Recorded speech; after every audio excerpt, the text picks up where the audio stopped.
क्या आप पीछा करते हैं? Chasing always is a bad habit friends. Never chase a boy, never chase a girl, because it can be dangerous.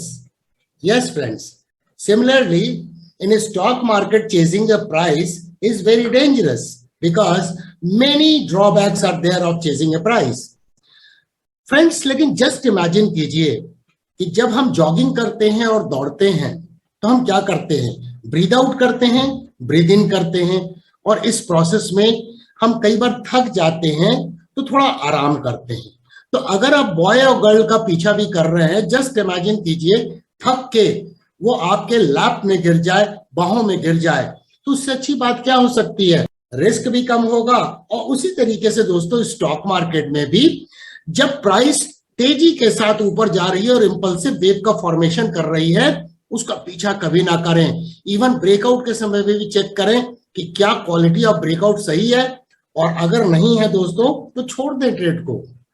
क्योंकि stock market में भी स्टॉक आपके बाहों में गिरेगा, क्योंकि मीन रिवर्जन प्रोसेस एक नॉर्मल प्रोसेस है स्टॉक मार्केट में, उसे हमें नहीं ढूंढना है. और जब वो गिरेगा तो मल्टीपल कॉन्फ्लुएंस अगर आपको मिलते हैं तो आप स्टॉक को लीजिए. आपका रिस्क टू रिवार्ड रेशियो बेहतर मिलेगा, आपकी प्रोबेबिलिटी एक विनिंग ट्रेड को प्राप्त करने की अधिक हो जाएगी. तो चलिए दोस्तों आज समझते हैं कि क्यों हमें स्टॉक मार्केट में स्टॉक प्राइस का पीछा नहीं करना चाहिए. दोस्तों चैनल को सब्सक्राइब कर लीजिए, बेल आइकन को हिट कर दीजिए नोटिफिकेशन के लिए, ताकि आप हमेशा अपडेटेड रहे.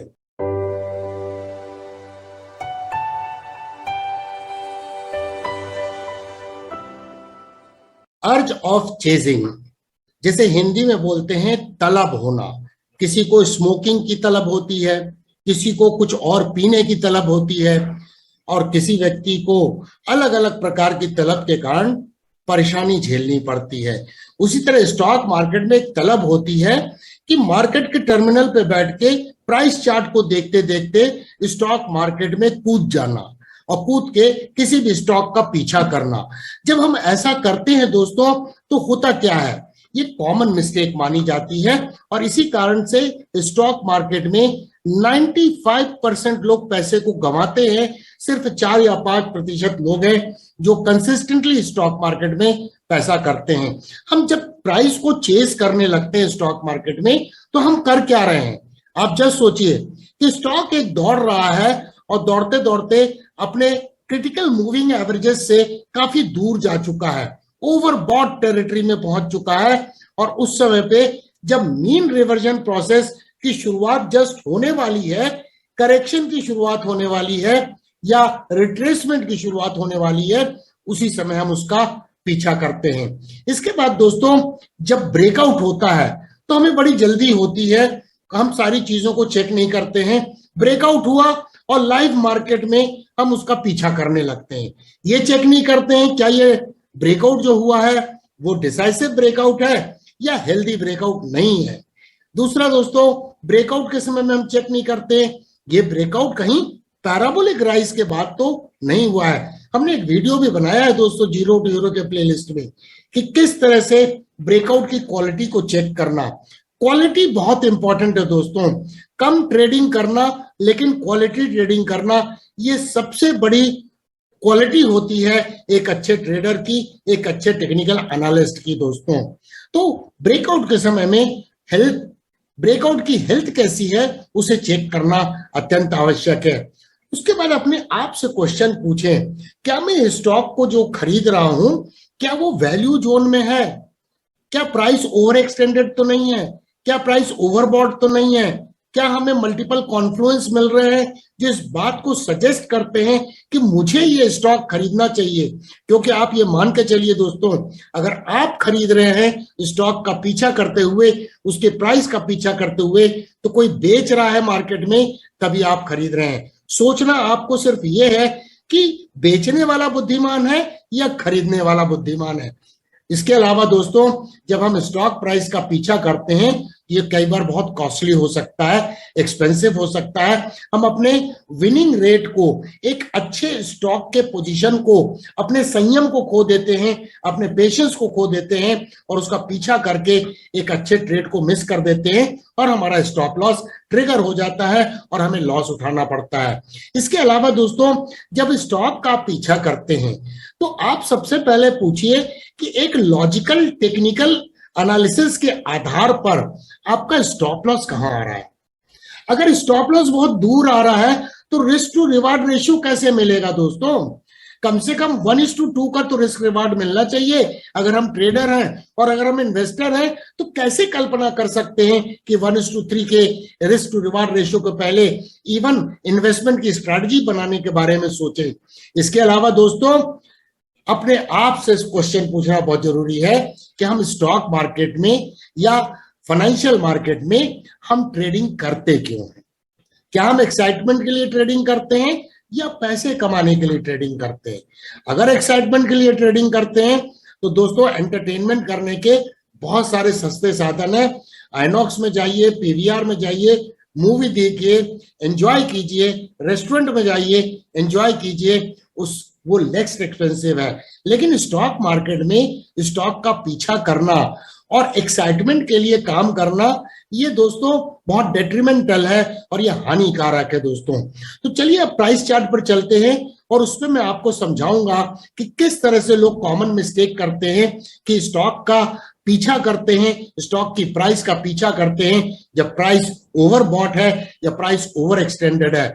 Never chase a boy, never chase a girl, let the boy or girl fall into lap of yourself so that the risk is less. Similarly in the stock market, let the stock come to the value zone before you can think of even building a trading strategy to buy a stock. Let us go to the price chart.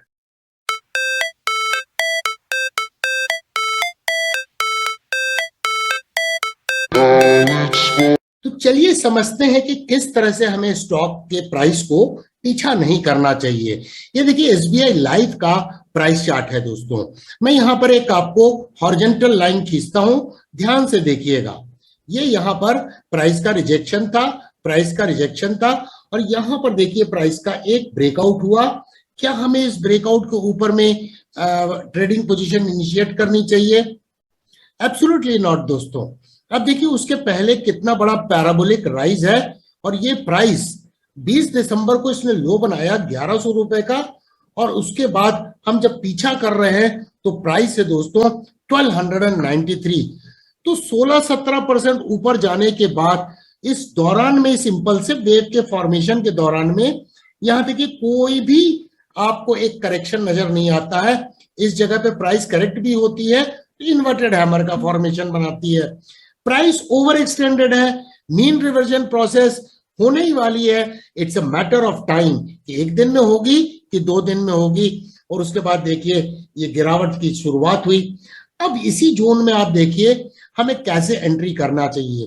होता क्या है कि हम news में सुन लेते हैं कि stock ऊपर जा रहा है, हम उसके चार्ट को खोलते हैं और उसका पीछा करने लगते हैं, जबकि टेक्निकल एनालिसिस करने का सही तरीका होता है कि जब करेक्शन हो रहा है उस समय आप तैयारी करें अपने आप की कि आने वाले समय में आपको मौका नजर आएगा।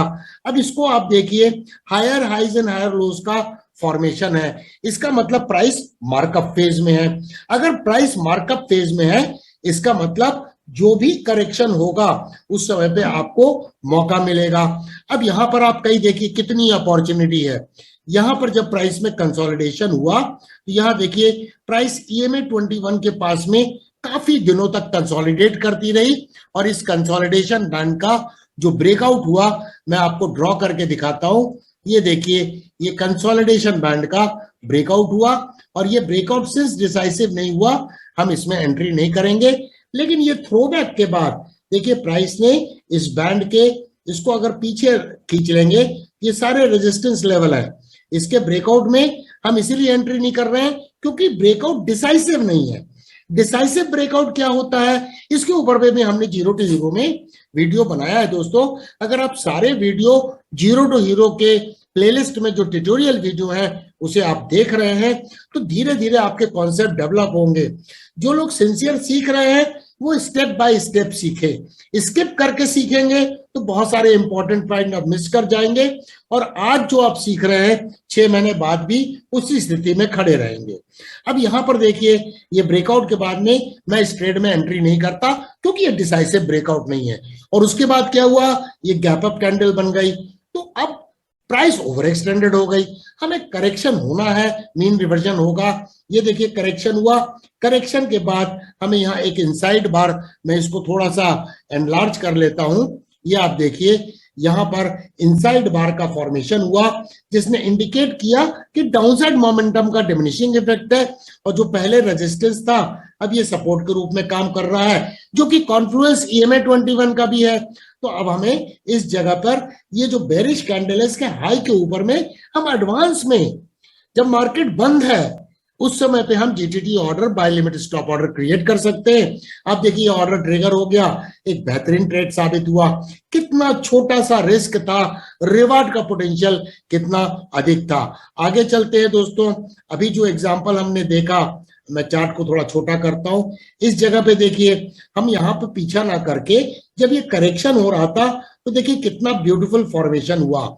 यहाँ मैं आपको हॉरिजॉन्टल लाइन खींचता हूं, ये देखिए यहाँ पर मल्टीपल बॉटम्स का फॉर्मेशन है, मल्टीपल बॉटम्स का फॉर्मेशन है, कई बार प्राइस ने इस लेवल पे सपोर्ट लिया है, और उसके बाद सबसे सिग्निफिकेंट है कि प्राइस कंसोलिडेट करती रही और इनसाइड बार का फॉर्मेशन करती रही, टिपिकल सुशी रोल पैटर्न, जिसका भी ट्यूटोरियल हमने बनाया है जीरो टू हीरो के प्लेलिस्ट में। अब देखिए इस सुशी रोल पैटर्न का क्लियर कट ब्रेकआउट हुआ, और ये ब्रेकआउट डिसाइसिव ब्रेकआउट हुआ, तो इस कैंडल के हाई के ऊपर में हम अपने GTT ऑर्डर को क्रिएट कर सकते थे, और ये देखिए तब ये ट्रेड बेहतर साबित हुआ। लोग इस जगह पे इसको पीछा करना चालू करते हैं क्योंकि न्यूज में सुन लिया उन्होंने कि स्टॉक ऊपर जा रहा है, और उसी समय पे वो चार्ट खोल के देखते हैं, जबकि स्टॉक वो अच्छे होते हैं जो न्यूज में उनका कवरेज अभी तक नहीं आया है। तो अगर आप ट्रेडर बनना चाहते हैं तो वैल्यू जोन में बाई कीजिए, जैसे ये वैल्यू जोन है, प्राइस में यहाँ पर मल्टीपल सपोर्ट है, SMA 144 के ऊपर में पिछले समय में सपोर्ट लिया, यहाँ प्राइस ने सपोर्ट लिया, तो मल्टीपल कॉन्फ्लुएंस इस बात को सजेस्ट कर रहे थे, और मल्टीपल इनसाइड बार का इस बात को सजेस्ट कर रही थी कि ये एक वैल्यू बाइंग है जहां प्राइस ओवर एक्सटेंडेड नहीं है। ये ट्रेड की सफलता का की प्रोबेबिलिटी जो है काफी हाई है, जहां रिस्क छोटा है, रिवार्ड का पोटेंशियल अधिक है। चलिए दोस्तों एक और प्राइस चार्ट को देख लेते हैं और एक और एग्जांपल आपको समझा देते हैं, क्योंकि रिसेंट टाइम में ये डिस्कस हुआ था तो मुझे याद भी है। यहाँ पर देखिए ये टाइटन का प्राइस चार्ट है। अब यहाँ पर मैं एक और हॉरिजॉन्टल लाइन खींचता हूं, ये देखिए प्राइस का रेजिस्टेंस, प्राइस का रेजिस्टेंस। अब ये ब्रेकआउट हुआ, क्या ये डिसाइसिव ब्रेकआउट है जो आपको सिखाया गया है जीरो टू हीरो के प्लेलिस्ट में जो ट्यूटोरियल वीडियो है? एब्सोल्युटली नॉट दोस्तों। इसके अलावा प्राइस देखिए यहाँ भी 15-16% प्राइस ऊपर चली गई है, और पैराबोलिक राइज के बाद में ये ब्रेकआउट, वो भी क्लोजिंग बेसिस पर, तो ये क्वालिटी ब्रेकआउट नहीं है, और देखिए प्राइस गिर गई। और अब यहाँ पर जो कंसोलिडेशन हो रहा है, अब इसको वॉच करने वाली बात है कि क्या ये मौका देगा, क्योंकि ये कंसोलिडेशन जो हो रहा है ये एक इंपॉर्टेंट डिमांड एरिया के पास हो रहा है, जहां देखिए प्राइस का मल्टीपल रेजिस्टेंस था। साथ में हम देखें और भी स्टडी हम कर सकते हैं, सारी चीज आपने सीखी है। ये कंसोलिडेशन गोल्डन रेशियो के पास हो रहा है, तो हमें दोस्तों हमेशा इस करेक्शन के दौरान देखें यहाँ पर क्या हुआ। यहाँ देखिए कितनी बेहतरीन ट्रेडिंग स्ट्रेटजी है, यहाँ पर मल्टीपल बॉटम का फॉर्मेशन है। अब ऐसा लग रहा है ये करेक्शन जो हुआ था, ये जो गैप था इसे फिल करने के लिए हुआ था। मैं एक और हॉरिजॉन्टल लाइन खींचूंगा तो आपको समझ में आएगा कि ये जो गैप था इसको फिल करने के लिए बना था, और उसके बाद क्या बना, एक वन वाइट सोल्जर बना। तो ये अपने आप में एक स्ट्रॉन्ग सिग्नल था कि प्राइस ने यहां सपोर्ट लिया, गैप को फिल कर लिया, और उसके बाद वन वाइट सोल्जर का फॉर्मेशन हो रहा है और वॉल्यूम में राइज भी है। तो हम यहाँ पर इसके हाई के ऊपर में, तो नेक्स्ट डे हमारा ऑर्डर ट्रिगर नहीं हुआ, लेकिन सेकेंड डे हमारा ऑर्डर ट्रिगर हो गया। छोटा सा रिस्क था, ये देखिए एक ब्यूटीफुल ट्रेड साबित हुआ। तो दोस्तों इस तरह से हमें अपने आप से पूछना है, क्या हम पैराबोलिक राइज के बाद में एंट्री कर रहे हैं?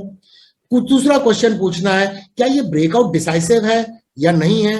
तीसरा क्वेश्चन पूछना है, क्या ये ब्रेकआउट पैराबोलिक राइज के बाद है?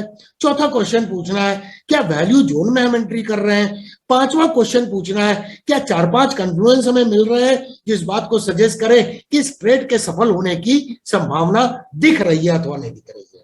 दोस्तों मैं आशा करता हूं कि आपको ये ट्यूटोरियल वीडियो जो जीरो टू हीरो का है पसंद आया होगा। पसंद आया है तो ढेर सारे लाइक कीजिएगा। आपके कमेंट्स का हमें कमेंट सेक्शन में होगा बेसब्री से इंतजार। दोस्तों शेयर करें, चैनल को सब्सक्राइब करें, बेल आइकन को हिट कर दें नोटिफिकेशन के लिए, ताकि आप हमेशा अपडेटेड रहें। देखने के लिए धन्यवाद। Thank you very much for watching. Looking forward to meet you very very soon. फिर मिलेंगे दोस्तों अति शीघ्र।